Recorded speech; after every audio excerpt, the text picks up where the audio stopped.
Welcome to my channel MS teaching. आज की इस वीडियो में हम 11th क्लास के बायोलॉजी का प्लांट किंगडम चैप्टर से ब्रायोफाइट्स के बारे में पढ़ेंगे। ब्रायोफाइट्स ऑलमोस्ट अगर किसी ने ऑब्जर्व किया तो सबने देखे ही होंगे, मुझे लगता है।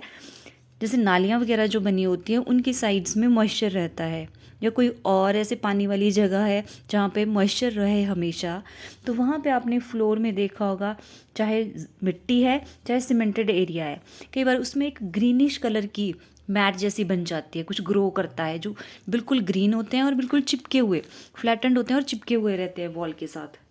तो वो क्या हैं? वो ब्रायोफाइट्स होते हैं। और मोस्टली जो आपने देखा होगा हार्ट शेप्स के होते हैं, तो दे आर मॉर्केंशिया और रिक्सिया टाइप के वो ब्रायोफाइट्स वहाँ पे रहते हैं मार्शी एरियाज में। तो अब इनके थोड़े से MCQs करने से पहले इनके थोड़े से फीचर्स कर लेते हैं कि जो ब्रायोफाइट्स हैं they are non vascular plants, means vascular bundles are absent. Next is diploid sporophyte lives as a parasite on an independent haploid gametophyte। अब इस लाइन को ध्यान से सुनना और याद रखना, यहाँ से बहुत सारे क्वेश्चन बनते हैं इस वाले सिंगल पॉइंट से। अब आप सोच रहे होंगे कि गैमेटोफाइट क्या हुआ और स्पोरोफाइट क्या हुआ। अब जो ब्रायोफाइट की जो मेन प्लांट बॉडी होती है, ये आप इमेज में देख सकते हो, ये एक ब्रायोफाइट है।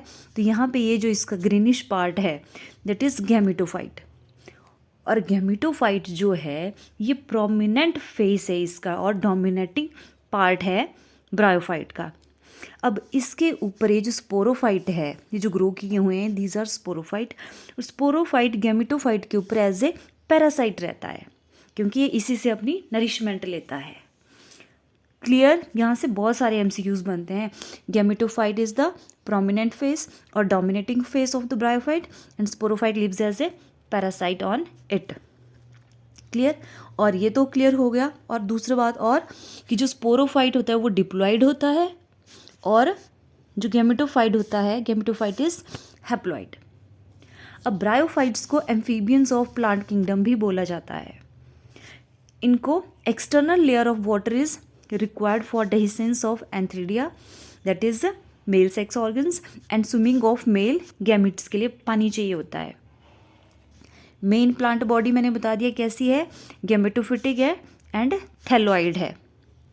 Next is true root, stem and leaves bryophyte में एब्सेंट होती हैं, लेकिन रूट लाइक राइजोइड्स रहते हैं जो कि अटैचमेंट में हेल्प करते हैं, और स्टेम लाइक स्ट्रक्चर होता है and leaf like structures are present. Sex organs कैसे होते हैं? Multi cellular and jacketed. Male sex organ is antheridium, याद रखना, जो कि फ्लैजिलेट मेल प्रोड्यूस करता है, जिनको मेल गैमिट्स को क्या बोलते हैं? एंथीरोजोइड्स। क्लियर? और फीमेल सेक्स ऑर्गन्स को बोलते हैं आर्चिगोनियम। मेल आ गया एंथ्रीडियम, फीमेल सेक्स ऑर्गन आया आर्चिगोनियम, मेल गैमिट आ गया एंथीरोजोइड्स। और जो आर्चिगोनियम होते हैं they are flask shaped and produce a single egg. Next is fertilization के लिए वाटर ज़रूरी है। क्लियर? जाइगोट जो होता है, फर्टिलाइजेशन के बाद जाइगोट बन गया, पर जाइगोट जो है do not undergo reduction division immediately, and they produce a multicellular body called a sporophyte. Zygote से क्या बना? स्पोरोफाइट बना, ये जो आप देख सक रहे हैं। And some of sporophyte undergo reductional division meiosis to produce haploid spores, and these spores germinate to produce gametophyte। तो gametophyte क्या है? It is haploid। और sporophyte क्या होते हैं? These are diploid, जो कि फर्टिलाइजेशन के बाद बनते हैं। क्लियर? अब स्टार्ट करते हैं ब्रायोफाइट्स के कुछ MCQs। The prominent phase in the life cycle of bryophyte is gametophyte, sporophyte, seta and sporangium। तो आई होप आपको ये अब क्लियर हो गया होगा, आप इजीली इसके आंसर कर सकते हो। The prominent phase in the life cycle of bryophyte क्या है? That is option A, gametophyte. Next question,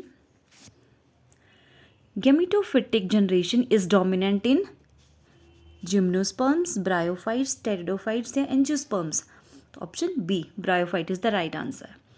question 3, gemmae are multicellular green structures, किसके लिए? फॉर वेजिटेटिव प्रोपेगेशन के लिए. These are found inside gamma cups in Rixia capsule, Markensia thallus, Funaria protonema and Fern prothallus. तो मैंने आपको बताया कि अगर आपको मौका मिले या देखे होंगे तो जो मार्शी एरिया में जो हैं, जो मॉइस्चर वाले एरियाज़ हैं, तो वहाँ पे देखना आपको गैमा कप्स भी दिखेंगे, जो मैट जैसी ग्रीन जैसी मैट बिछी रहती है ना वॉल्स पे, जो ग्रो किया होता है, उनमें ऑब्जर्व करना आपको गैमा कप्स, या आप उसमें एब्जॉर्ब कर सकते हो. तो answer to this is Marchantia में होते हैं gemmae. Next question. Funaria requires water because fertilisation occurs in water body. Funaria is a hydrophyte. Plants need water for gametogenesis and gametangia can not develop without water. तो answer to this question is option A. Fertilisation जो होती है वो water में होती है इनमें. Question number 5.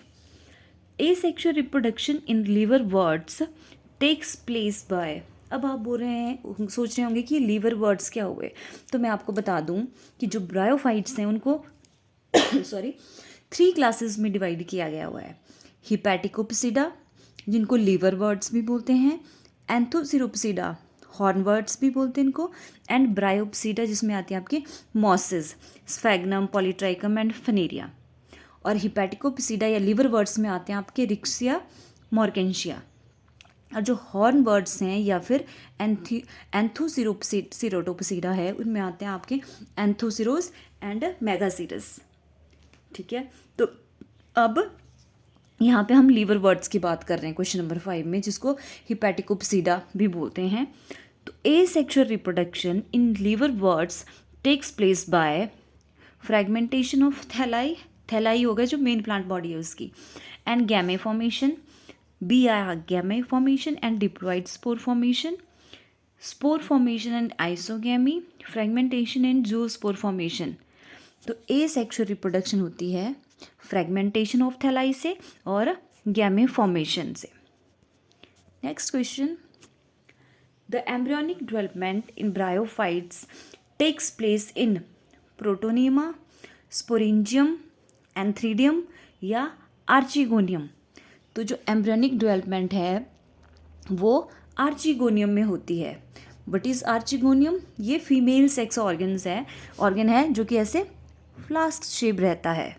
ठीक है, तो जो मेल गैमीट है दैट इज एंथीरोजोइड्स, वो यहाँ से एंटर करते हैं और इसके अंदर फिर डेवलपमेंट होती है और जाइगोट बनता है. क्लियर. तो एम्ब्रियोनिक डेवलपमेंट ब्रायोफाइट में कहाँ होती है? आर्चिगोनियम में. Question number 7.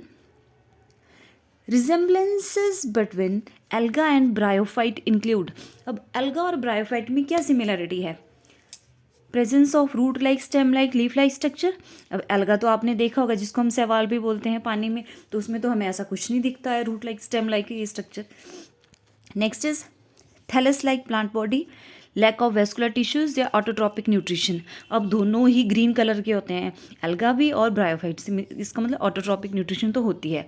Vascular tissues that is xylem and phloem, ये सारे एब्सेंट होते हैं. And thallus like plant body, thallus like plant body तो होती है दोनों की. चलो ये ऑप्शन तो ठीक है, बाकी भी पढ़ लेते हैं. Thallus like plant body, presence of vascular tissue, नहीं ये तो नहीं होता. प्रेजेंस ऑफ रूट्स, रूट कहाँ होती है? एल्गा में. तो answer to this question is option B.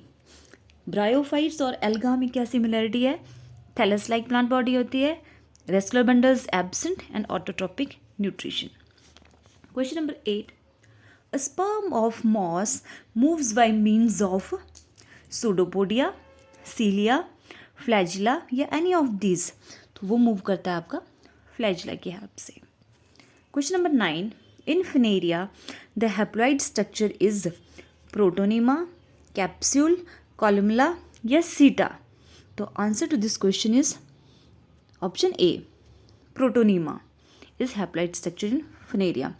Question number 10. The sporophyte is attached to the gametophyte in alga, fungi, bryophytes या pteridophytes. अब आपको इजीली आ रहे होंगे ना क्वेश्चंस, अगर पहला ध्यान से देखा होगा जो डिटेल मैंने बताई थी. तो answer to this question is bryophytes में. The first land inhabiting plants कौन से थे? ब्रायोफाइट्स एंड ब्रायोफाइट्स होना था, PHYTS। एंजियोस्पर्म्स, जिम्नोस्पर्म्स या टेरिडोफाइट्स, तो ब्रायोफाइट्स थे। Next question, in bryophytes sporophytes are dependent upon gametophyte. आएगा ना ये क्वेश्चन आपको। Sporophyte are dependent on gametophyte. B, sporophyte and gametophyte generations are independent. C, sporophytes in itself completes the life cycle and gametophyte are dependent on sporophyte. तो answer to this question is option A. Sporophyte किस पे depend होते हैं? Gametophytes पे। Question number 13, gemmae are asexual reproductive bodies of. ये भी मुझे लगता है आपको अब आंसर कर सकते हैं आप। जिम्नोस्पर्म्स होना था, जिम्नोस्पर्म्स, मॉसेस, लिवरवर्ट्स या एंजियोस्पर्म्स। तो these are the reproductive bodies of liverworts, जिसको हिपैटिकोप्सिडा भी बोलते हैं। और एग्जाम्पल आ गए Riccia and Marchantia. Question number 14, bryophytes includes liverworts, ferns. अब देखो यहाँ पे जो फर्न है वो हमारा एक टेरिडोफाइट है, तो ये तो बाहर हो गया। Mosses and ferns, mosses and liverworts and all of this. तो answer to this question is C. Mosses and liverworts जो हैं आपके, these are bryophytes. Question number 15, the female sex organ in Riccia and Funaria is antheridium, paraphysis, archegonium या oogonium. तो ये होता है आपका आर्चिगोनियम, जो मैंने बताया कैसा होता है, फ्लास्क शेप्ड होता है। Question number 16, a sterile jacket around gametangia is found among bryophytes, lichens, alga and fungi. तो स्टीराइल जैकेट अराउंड गैमीटेंजिया किस में प्रेजेंट होती है? ब्रायोफाइट्स में। Question number 17, the moss which forms dense extensive mats on the soil prevents, वो क्या रोकता है? Uprooting of trees, soil erosion, falling of leaves या evaporation of water from the soil. तो वो सॉइल इरोजन को रोकता है। Question number 18, the sporophytic phase in Funaria is well developed and composed of capsule only, spore sac, foot and capsule या foot seta and capsule. तो that is made up of, foot होता है, सीटे होता है और टॉप में उसके कैप्सूल होते हैं। Question number 19, which of the following is not a moss? Polytrichum, Sphagnum, Funaria and Riccia. कौन सा मॉस नहीं है? मॉसेस को ब्रायोप्सिडा भी बोलते हैं। तो रिक्सिया मैं बार बार बता रही हूँ, रिक्सिया क्या है? एक लिवरवर्ट है जिसको हिपैटिकोप्सिडा बोलते हैं। हैं सारे ही ब्रायोफाइट्स, लेकिन मैंने बोला ब्रायोफाइट्स 3 टाइप के हैं ना, हिपैटिकोप्सिडा, एंथोसीरोटोप्सिडा एंड ब्रायोप्सिडा। तो ये जो आपका पॉलीट्राइकम, स्फेग्नम एंड फनेरिया हैं, ये तीनों आते हैं आपके मॉसेस में, या ब्रायोप्सिडा भी बोलते हैं। और रिक्सिया आता है आपका लिवरवर्ट्स या हिपैटिकोप्सिडा में। Next question, peat obtained from sphagnum moss is used as fuel, manure, corrosive या both A and B। तो जो peat है वो एज ए फ्यूल भी यूज़ होता है और एज ए मैन्योर भी यूज़ होता है। तो answer to this question is option D. I hope आपको ये वीडियो अच्छे से समझ आया होगा। अगर आपको मेरे वीडियोस अच्छे लगते हैं तो please subscribe my channel. Thank you.